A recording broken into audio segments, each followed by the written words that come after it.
Hello दोस्तों, स्वागत है आप सभी का आपके अपने चैनल लेट्स रिविजन क्लास में।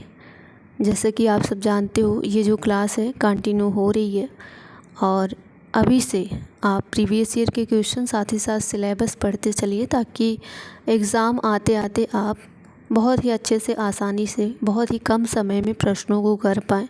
तो इसके लिए आपको अभी से मेहनत करनी पड़ेगी, नोट्स बनानी पड़ेगी, साथ ही साथ प्रीवियस ईयर के जो क्वेश्चन हैं उनको हल करना पड़ेगा। तो मैं यहाँ पे डेली 10-15 क्वेश्चन, बस आप 10 मिनट मुझे दीजिए। ये रहा आज का पहला प्रश्न और यहाँ पे हम प्रश्नों को हल करवाने वाले हैं। ध्यान से प्रश्नों को करिएगा, अपने आप प्रश्नों को करने की कोशिश करिएगा वीडियो रोक करके, एंड देन फिर आंसर को देखिएगा। तो यहाँ पे प्रश्न ये कह रहा है कि विशेष रूप से प्राथमिक स्तर पर विद्यार्थियों को जो सीखने संबंधी समस्या होती है उसको संबोधित करने का सबसे बेहतर तरीका क्या हो सकता है। महंगी और चमकदार सहायक सामग्री का प्रयोग करोगे, या फिर सरल और रोचक पाठ्यपुस्तकों का प्रयोग करोगे, या फिर कहानी कथन पद्धति का प्रयोग करोगे, या फिर अक्षमता के अनुरूप विभिन्न शिक्षण पद्धतियों का प्रयोग करोगे। ऐसा कुछ नहीं है कि आप महंगी और चमकदार सहायक सामग्री का प्रयोग कर दो और बच्चों की समस्या का समाधान हो जाए। ना ही सरल और रोचक पाठ्यपुस्तकों के प्रयोग से, टेक्स्ट बुक से तो बिल्कुल नहीं होगा। कहानी कथन पद्धति का प्रयोग करोगे, कहानी का तो इसमें बात नहीं हो रही है। सीखने संबंधी समस्या को दूर करने के लिए सबसे बेहतर तरीका आपसे पूछा गया है। तो आप विभिन्न जो शिक्षण पद्धतियों का प्रयोग है उसको अगर आप उपयोग करते हैं तो ये समस्या दूर हो सकती है। तो सबसे बेस्ट आंसर आपका डी है, तो इसका आंसर जो है डी हो जाएगा। सोने की आयु किसे कहा जाता है? पूर्व बाल्यावस्था को, या शैशवावस्था को, या उत्तर बाल्यावस्था को, या इनमें सभी। खिलौने की जो आयु है वो आपका पूर्व बाल्यावस्था को कहा जाता है। यहाँ से याद रखना, पूर्व बाल्यावस्था 2 से 7 वर्ष। अगला प्रश्न ये कह रहा है कि प्राथमिक कक्षाओं में प्रायः संप्रेषण होना चाहिए। प्राथमिक कक्षा में संप्रेषण कैसा होना चाहिए? विदेशी भाषा में, अंग्रेजी भाषा में, या फिर मातृभाषा में, या फिर राष्ट्रभाषा में। प्राथमिक कक्षा में बात हो रही है, जो संप्रेषण होनी चाहिए, जो बातचीत होनी चाहिए, वो आपका किस में होना चाहिए? मातृभाषा, क्षेत्रीय भाषा, बच्चे की घर की भाषा में होनी चाहिए। तो इसका जो आंसर हो जाएगा, आपका आंसर सी हो जाना चाहिए। यहाँ पे इसका आंसर जो है वो क्या हो जाएगा? सी करेक्ट आंसर हो जाएगा। प्राथमिक स्तर पे बात कर रहा है, राष्ट्रभाषा यूज नहीं करोगे, डायरेक्ट विदेशी भाषा अंग्रेजी भाषा पे नहीं जाओगे। प्राथमिक भाषा का यूज करते हुए आप अंग्रेजी भाषा, संस्कृत और अदर भाषा को सिखा सकते हो, लेकिन आप जो है सबसे ज़्यादा प्रायोरिटी किसको देंगे? बच्चे की घर की भाषा को, उसकी क्षेत्रीय भाषा को, उसकी मातृभाषा को, जिस भाषा में जिस भाषी क्षेत्र से बच्चा बिलोंग करता है उस भाषा को ज़्यादा महत्व आप दोगे। अगला प्रश्न ये कह रहा है कि एक सफल अध्यापक के लिए क्या आवश्यक है? छात्रों की सभी बातें मानता हो, या फिर वह देखने में सुंदर हो, या मीठी भाषा बोलता हो, या छात्रों को भली प्रकार से विषय ज्ञान देता हो। जैसे कि आप सब जानते हैं, जो सीटेट का एग्ज़ाम है वो समझ बेस है, तो उसी तरह से प्रश्न आपके एग्ज़ाम के अंदर बनते हैं। तो इसमें ये कह रहा है कि एक सफल अध्यापक के लिए क्या ज़रूरी है? छात्रों की सभी बातें मानते हो, ऐसा कुछ नहीं है। ऐसा नहीं है कि वो देखने में बहुत ज़्यादा सुंदर हो, या बहुत ज़्यादा मीठा, या बहुत ज़्यादा अच्छा बोलता हो, बल्कि सबसे ज़्यादा ज़रूरी ये है कि छात्रों को भली प्रकार वो विषय ज्ञान देने में निपुण हो, तो ये ज़्यादा अच्छा होता है। तो यही आपका यहाँ पे आंसर हो जाएगा, यानी एक सफल अध्यापक के लिए आवश्यक है कि छात्रों को भली प्रकार से विषय ज्ञान वो दे सकता हो। अभ्यास से क्या होता है? ज्ञानेंद्रियों का प्रशिक्षण होता है, या फिर याद होता है, या फिर ज्ञान प्राप्त होता है, या गृह कार्य नियमित करने की आदत पड़ती है। अभ्यास से क्या होता है? प्रैक्टिस से क्या होता है? जैसा कि आप सब जानते हो, प्रैक्टिस से ये इसका गृह कार्य से कोई मतलब नहीं है। ज्ञान प्राप्त होता है, चलो ठीक है। याद होता है, रट जाता है चीज़ें, ये नकारात्मक है, तो ये होगा नहीं। और सबसे ज़्यादा जो बेस्ट आंसर है वो आपका पहला है। अभ्यास से क्या होता है? आँख, कान, नाक, त्वचा, जो हमारी ज्ञानेंद्रियाँ हैं, इनका प्रशिक्षण होता है। तो यही आपका यहाँ पे आंसर हो जाएगा। कि कक्षा में आप किस तरह के प्रश्न को करना पसंद करेंगे? जिनका उत्तर सभी छात्र दे सकें, ऐसा प्रश्न करेंगे आप, या फिर जिनका उत्तर देने के लिए छात्रों को कुछ सोचना पड़े या फिर जिनका उत्तर शायद ही कोई दे सके, यानी कठिन से कठिन प्रश्न को आप पूछ लेंगे बच्चों से, या जिनका उत्तर कोई भी छात्र ना दे सके। ऐसे प्रश्नों का पूछने का क्या ही मतलब है जिस प्रश्न का उत्तर कोई छात्र दे ही ना सके, और जिनका उत्तर जो है शायद कोई छात्र दे सके, जिनका उत्तर सभी छात्र दे सके, ये भी ज़्यादा ज़रूरी नहीं है। लेकिन आप ऐसा प्रश्न ज़रूर करेंगे जो प्रश्न बच्चों को सोचने पे मजबूर कर दे और बच्चे सोच समझ के उसका आंसर करें। ये कह रहे हैं कि आप अपने बच्चे का प्रवेश ऐसी संस्था में करने का प्रयत्न करेंगे जिसमें कठोर अनुशासन हो, या फिर छात्र के चहुमुखी विकास पर ध्यान दिया जाता हो, या फिर नकल करके पास होने की सुविधा हो उसमें, ऐसे स्कूल आप चूज़ करोगे, या फिर समृद्ध व्यक्तियों के बच्चे उसमें पढ़ते हों।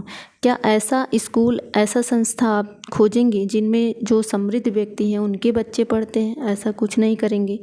और ऐसा बिल्कुल नहीं करेंगे कि नकल करके पास होने की सुविधा जिसमें स्कूल में हो उसी स्कूल में आप जो है बच्चे को प्रवेश देंगे, या जिनमें कठोर अनुशासन हो ऐसा स्कूल खोजेंगे।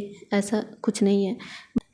ऐसा स्कूल आप खोजेंगे बच्चों के लिए जिसमें बच्चे का चहुमुखी विकास हो सके। तो ये आपका रहा इस प्रश्न का आंसर, यानी छात्र के चहुमुखी विकास पर ध्यान दिया जाता हो जिस संस्था में, उस संस्था में आप एडमिशन यानी प्रवेश देंगे।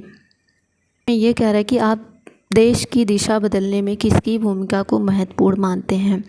उच्च विद्यालयों में शिक्षकों की? ऐसा कुछ नहीं है। शिक्षक केवल पढ़ा सकते हैं ऐसी भी बात नहीं है। शिक्षक तो केवल छात्रों को ही दिशा प्रदान करते हैं ऐसा कुछ नहीं है, बल्कि शिक्षकों के रचनात्मक कार्यों से बच्चों का जो है भला होता है। तो यही जो है आपका आंसर हो जाएगा। इस प्रश्न का अगर आप आंसर देखोगे तो ये प्रश्न ये कह रहा है कि छात्र केंद्रित शिक्षण से आशय क्या है? तो एक छात्र की आवश्यकता का ध्यान रखना, या फिर शिक्षण में छात्रों के पूर्ण सहयोग लेना, या फिर सभी छात्रों को निःशुल्क शिक्षा देना, या छात्रों को मनमानी करने की छूट देना। तो आप ऐसा नहीं बोल सकते कि छात्र मनमानी करे, तो ऐसा कदम आप बिल्कुल नहीं उठाएंगे।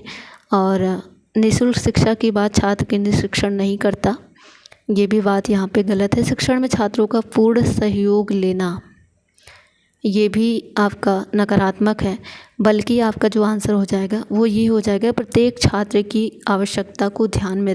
हर बच्चा आपके लिए ज़रूरी है, चाहे वो बच्चा जिस भी जाति से हो, उसमें कोई भेदभाव नहीं करोगे। प्रत्येक बच्चा आपके लिए ज़रूरी है और प्रत्येक बच्चे के ध्यान में रख करके शिक्षण कार्य आप करोगे, ये आपका ज़्यादा अच्छा है। आपका विद्यार्थी जो है वो अच्छा निष्पादन करता है तो आपको क्या करना चाहिए, यानी आपके कदम क्या होने चाहिए? उसकी सराहना करेंगे, या फिर अपनी प्रसन्नता व्यक्त करेंगे, या चुप रहेंगे, या फिर ईर्ष्या का अनुभव करेंगे? इस प्रश्न को करने की कोशिश ज़रूर करिएगा। बहुत ईजी प्रश्न है। पहले प्रश्न को समझिए। ये कह रहा है कि अगर कोई बच्चा अच्छा कार्य करता है तो आपका कदम क्या होना चाहिए? आप कुछ नहीं बोलेंगे, चुप रहेंगे, या फिर ईर्ष्या यानी घृणा करेंगे, मतलब कैसे अच्छा कर सकता है, ऐसा भी नहीं करेंगे, उससे ईर्ष्या भी नहीं कर सकते। आप अपनी प्रसन्नता व्यक्त क्यों करेंगे? भाई बच्चे ने अच्छा कार्य किया है तो आप अपनी प्रसन्नता क्यों व्यक्त करेंगे? बच्चे का करेंगे ना, तो उसकी आप सराहना करेंगे, उसको आप शाबाशी देंगे, प्रशंसा करेंगे। तो यहाँ पे आपका पहला ही आंसर सही हो जाता है। अगला क्वेश्चन ये कह रहा है विद्यार्थियों में अच्छा मानसिक स्वास्थ्य को बनाए रखने के लिए निम्न में से कौन सा तरीका बेहतर होगा? सहशैक्षिक क्रियाओं का प्रावधान, या फिर अध्यापक की भूमिका, विद्यालय वातावरण, या फिर रुचियों की भिन्नता, या अभिव्यक्ति की स्वतंत्रता। अब व्यक्ति की स्वतंत्रता है, ठीक है, रुचियों की भी भिन्नता है, हर बच्चे की रुचि अलग अलग होती है। सहशैक्षिक क्रियाओं के प्रावधान से अच्छा है कि अध्यापक की जो रवैया होती है स्कूल में और विद्यालय का जो वातावरण होता है वो बच्चे के मानसिक और शारीरिक स्वास्थ्य के लिए सबसे अच्छा होता है। जिस तरह का विद्यालय का वातावरण होगा, या जिस तरह के यानी समाज का वातावरण होगा, या घर का होगा, उसी तरीके से बच्चे का मानसिक विकास होगा। ऐसा सवाल एग्ज़ाम के अंदर बार बार आते हैं, तो इस प्रश्न को करने की कोशिश करिएगा। बहुत ही आसान है, बस प्रश्नों की भाषा को समझिएगा। प्रश्न आपसे पूछ क्या रहा है? इसमें यह कहा गया है कि यदि कोई बच्चा जो है अपने साथी को मार पीट रहा है स्कूल के अंदर, तो आपका कदम क्या होगा, उसे आप दंड देंगे। कारण की पृष्ठभूमि को समझकर ऐसा प्रयास करेंगे कि वह आगे ऐसा ना करे, या फिर उसकी शिकायत प्रधानाचार्य से करेंगे, या फिर उसे मारने पीटने से मना करेंगे कि बच्चा ये बहुत गलत बात है, मारते पीटते नहीं है। तो इसका आंसर ये नहीं होगा, सीटेट है ना।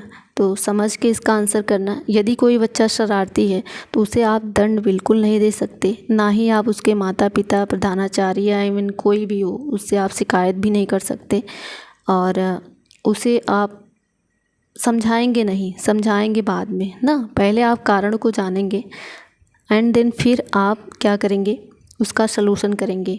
और लास्ट में आप समझाएंगे कि देखो बच्चा, ये सब बातें गलत है, आप जो है स्कूल में इस तरह से हरकत नहीं कर सकते हो। लेकिन आपका पहला कदम होगा, आप उससे बात करो, उससे पूछो कि इस बात को जानने की आप कोशिश करो कि बच्चा इस तरह की हरकत क्यों कर रहा है।